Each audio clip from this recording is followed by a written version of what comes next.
नमस्कार, मैं हूं सोनिया और आप देख रहे हैं RSN एक्सप्रेस। और आज हम सीधा लाइव जुड़े हैं हिसार की जानी मानी यूनिवर्सिटी GJU से, जहां पर बार बार यूनिवर्सिटी द्वारा ये दावे किए जाते हैं कि बच्चों की पढ़ाई को लेकर कोई कॉम्प्रोमाइज़ नहीं किया जाएगा, बच्चों की पढ़ाई यहाँ पर एक नंबर से होगी। लेकिन फिर भी उसके बावजूद ऐसा क्या मामला है जहाँ पर पीछे बच्चे जो स्टूडेंट्स हैं वो इतने सारे यहाँ पर इकट्ठे हो रखे और बार बार रिक्वेस्ट कर रहे हैं कि हमें एक बार अंदर जाने दिया जाए और हमारी बातों को सुना जाए। तो चलिए एक बार जान लेते हैं कि आखिर ऐसी बात क्या है, क्या ये मामला है। पूरी बात जो है वो एक बार उनसे खुद बात करके ही जान लेते हैं। तो आइए एक बार देखते हैं कि आखिर हो क्या रहा है यहाँ पर।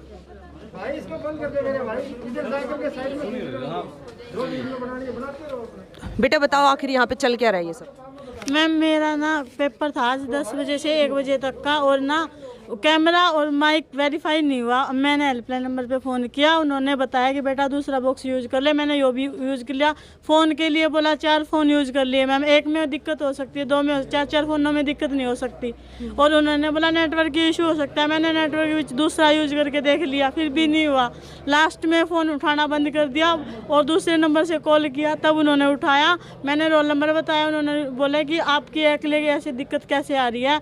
तो लास्ट में बोले कि यहाँ पे यूनिवर्सिटी आ गया, पेपर दे जाओ।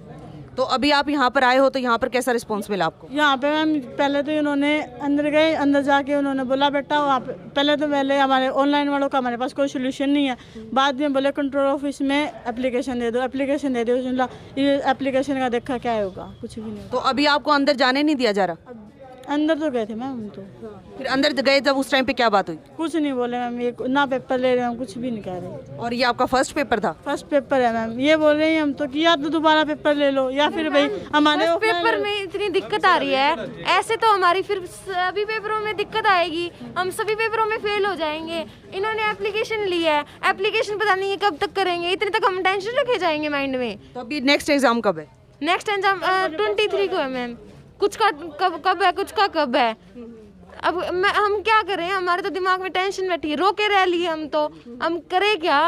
तो यहाँ पर कितने बजे से खड़े हो?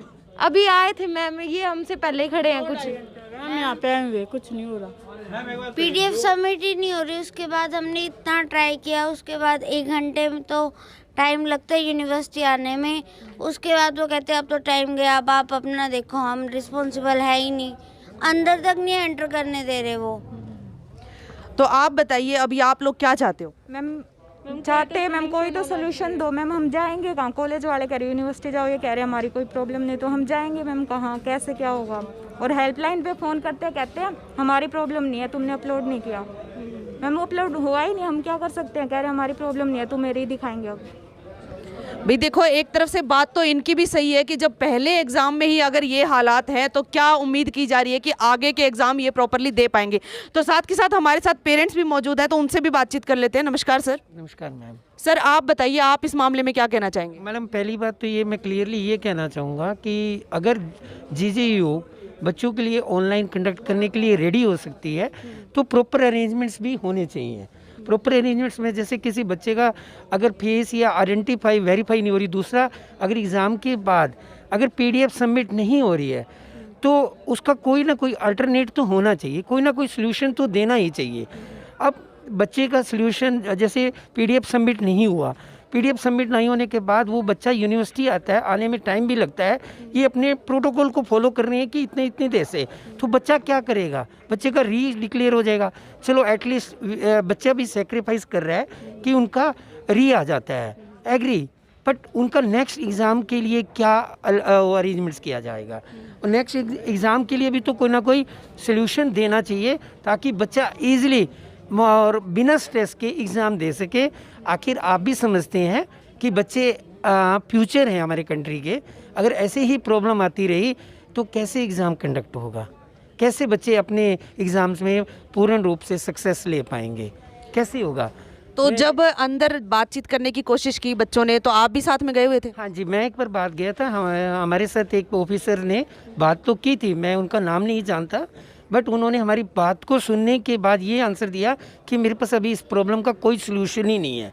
हम लोग आपके चैनल के माध्यम से या आप जितने भी मीडिया वाले हैं उनसे ये माध्यम से ये बात उनकी हमारी यूनिवर्सिटी के जो भी बड़े ऑफिसर्स हैं उन तक ये कहना चाहते हैं कि आखिर कोई तो रिस्पॉन्सिबिलिटी ले, बच्चों के लिए कोई तो सोल्यूशन निकालें।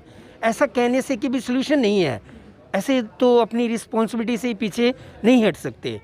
हमारा सिर्फ एक ही है कि इन बच्चों का सल्यूशन निकाला जाए, और कोई ही नहीं है, चाहे वो कैसे भी, जो यूनिवर्सिटी बेटर जानती है कि क्या सल्यूशन लेना चाहिए इस बारे में। तो भाई जब जीजेयू जैसी यूनिवर्सिटी का ही इतना बुरा हाल है, जब यहाँ पर ही इस तरह से बच्चों को ट्रीट किया जा रहा है, और मतलब ऑनलाइन ऑफलाइन किसी भी तरह से वो बोल रहे हैं कि आप किसी भी तरह से हमारा एग्ज़ाम ले लो, बट एटलीस्ट हमारा एग्ज़ाम तो लो, हमें इसमें री ना आए। और चलो एक मौके ये भी मान लिया जाए कि इस एग्ज़ाम में इनको री भी आ जाए, लेकिन कम से कम आगे के एग्ज़ाम के लिए तो इनको कुछ ऐसा पॉजिटिव रिस्पॉन्स दो, ऐसा इनको किसी ऐसे आंसर से इनको सेटिस्फाई करो कि हाँ तुम आगे के लिए टेंशन मत लो, आज का जो हो गया सो हो गया। तो चलिए अभी और भी बातचीत करते हैं, थोड़ा सा और जान लेते हैं।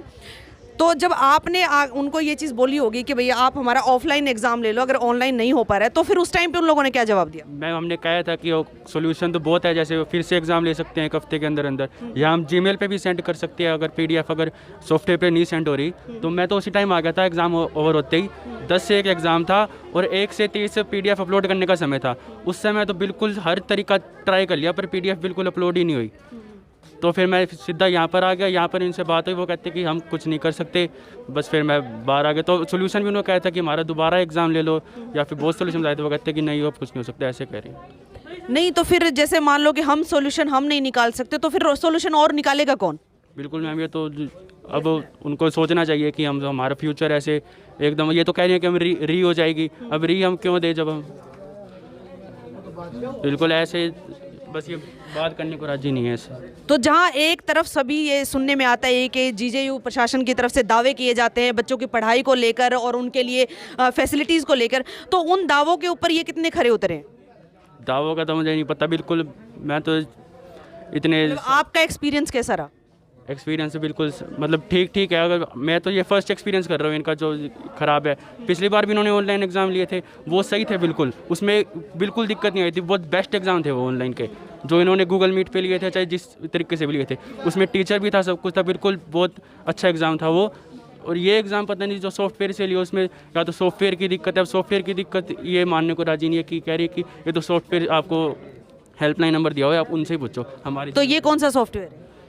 ये है वीबॉक्स, के नाम। WHEEBOX वीबॉक्स। ओके, तो एक बात और बताइए कि जैसे मान लो सिर्फ आपके ही एग्जाम में ये समस्या आई है, या फिर अभी क्योंकि ऑनलाइन एग्जाम मोस्टली हुए ही है इस बार, तो और भी किसी एग्जाम में ये प्रॉब्लम आपको सुनने में आई? फर्स्ट एग्जाम ही था अभी, तो उसी में ही प्रॉब्लम आई है। नहीं, किसी और डिपार्टमेंट के भी? नहीं, हम सारे BSc BCom यहाँ सारे खड़े हैं, सबके एग्जाम में ये दिक्कत, किसी ना किसी डिपार्टमेंट की दिक्कत है ही, मतलब कि क्या कह रहे थे आप? मैम BMC सभी डिपार्टमेंट में ये दिक्कत है, माइक और कैमरा ही वेरीफाई नहीं हो, इसके आगे की कार्रवाई तो बाद की बात है मैम। वही नहीं होता, आगे हम पेपर कैसे करेंगे? पेपर तो आया ही नहीं हमारे पास, तो अभी तक वही नहीं हुआ। कैमरा और माइक 4 फ़ोन यूज़ कर लिए। तो अभी आप क्या सोच रहे हैं, कितनी देर और यहाँ पर खड़े रहेंगे? मैम अभी वेट कर रहे हैं, ये कह रहे हैं कि बात करवाएंगे हायर अथॉरिटी से, बट हमें कोई उम्मीद नहीं है कि ये बात करवा पाएंगे। एटलीस्ट ये तो अंदर जाने से भी मना कर रहे हैं। हमने कई बार प्रयास किया, बट ना तो हमारी कुछ सुनवाई हो रही है। यहाँ पर हम यहाँ बहुत देर से खड़े हैं, लगभग तकरीबन पौना घंटा हो चुका है, लेकिन किसी ने यहाँ कोई सुनवाई नहीं कर रहे हैं। और अब बच्चे जाएँ तो कहाँ जाएँ? कॉलेज में हम जाकर आएँ तो कॉलेज वालों ने साफ मना कर दिया कि जो है ना हमारी कोई जिम्मेवारी नहीं है। अच्छा, इनके जो टोल फ्री जो इन्होंने नंबर प्रोवाइड करवाया था, उस पर हमने जब कॉल की तो वो ये कह रहे हैं कि हमारी कोई रिस्पॉन्सिबिलिटी नहीं बनती। तो रिस्पॉन्सिबिलिटी लेगा कौन? यहाँ पर छात्रों का जो है ना भविष्य खतरे में आता दिख रहा है। और इनका जो वीबॉक्स जो सॉफ्टवेयर था वो टोटली फेल हो चुका है, क्योंकि बच्चों की बहुत सारी प्रॉब्लम आ रही है। किसी का कैमरे में दिक्कत है, किसी की सीट जो है ना सबमिट नहीं हो पा रही हैं। तो इस हिसाब से गुजारिश है कि इसको जो मामले को है थोड़ा संगीनता से देखें और इसका सोल्यूशन निकालें। तो जैसे पिछली बार गूगल मीट पे एग्जाम हुए थे, तो आप लोगों ने ये नहीं बोला कि आप वही ऑप्शन हमें फिर से दे दो, हम गूगल मीट पे एग्जाम दे देंगे? मैम हमने मांग रखी थी, बट हमारी मांग इन्होंने जो है ना एक्सेप्ट नहीं करी, और इन्होंने अपना जो सभी बच्चों का जो परीक्षा है वो ठेके पर दे दी है। अभी इनका कुछ प्रॉफिट होगा या कुछ भी हो सकता है, लेकिन बच्चों का भविष्य ख़राब हो रहा है। इसमें हमारा कोई वो नहीं हो रहा है कि बच्चों का भविष्य ख़राब होता नज़र आ रहा है। रिकॉर्डिंग उन्होंने ऐसा बोला है। मैम फिर PDF हमारी अपलोड ही नहीं हुई। मैम फिर PDF हमारी अपलोड ही नहीं हुई। आपने कॉल करी थी उससे एक बार? हाँ जी हमने कॉल की थी, उठाई नहीं उस टाइम। उठाई नहीं, ये कोई रीजन नहीं होता ना बताने का आपका। बट अच्छा। आपको किसने बोला था कि मेल पे भेज दीजिए? आपको किसने गाइड करा था? मेरे फ्रेंड ने अपलोड किया और उन्होंने सर से पूछा था। बट कंसीडर नहीं होगी। मैं आपको पहले इन्फॉर्म कर दूं कि मेल पे अगर आपने पीडीएफ सेंड करी है वो कंसीडर। तो भी जैसा आप सबने अभी सुना होगा कि जब इन्होंने आगे बात करने की कोशिश की तो वहाँ के जो रिप्लाईज आए हैं वो भी आपको हमने अभी कॉल रिकॉर्डिंग के ऊपर सुनाए हैं। तो अगर यही काम, अगर यही रीज़न ये छात्रों या छात्राओं की तरफ से हो जाता, स्टूडेंट्स की तरफ से ऐसा कुछ हो जाता कि वो पेपर नहीं देने आ पाते या फिर कुछ और, तो इनको रिस्पॉन्सिबल ज़रूर ठहरा दिया जाता कि पढ़ना नहीं चाहते हैं, आगे बढ़ना नहीं चाहते हैं, पढ़ाई में डल होंगे, इस करके एग्ज़ाम नहीं देने आए। लेकिन अब अगर प्रशासन, जो जीजेयू प्रशासन है, इन्हीं की तरफ से कमी आ रही है तो अब इसका जिम्मेवार कौन होगा, इसकी जिम्मेवारी कौन लेगा? क्यों कोई भी बाहर आकर बात करने को तैयार नहीं है? क्यों कोई भी इनके सवालों के जवाब देने को तैयार नहीं? क्यों आज इनका भविष्य इतने खतरे में पड़ा हुआ है? तो आप सभी का इसके बारे में क्या कहना है? तो कमेंट करके हमें जरूर बताइए। और मैं सोनिया अपने सहायक लवी के साथ किसी और खास खबर के साथ आप सबके सामने फिर से हाजिर होंगी। तब तक के लिए नमस्कार।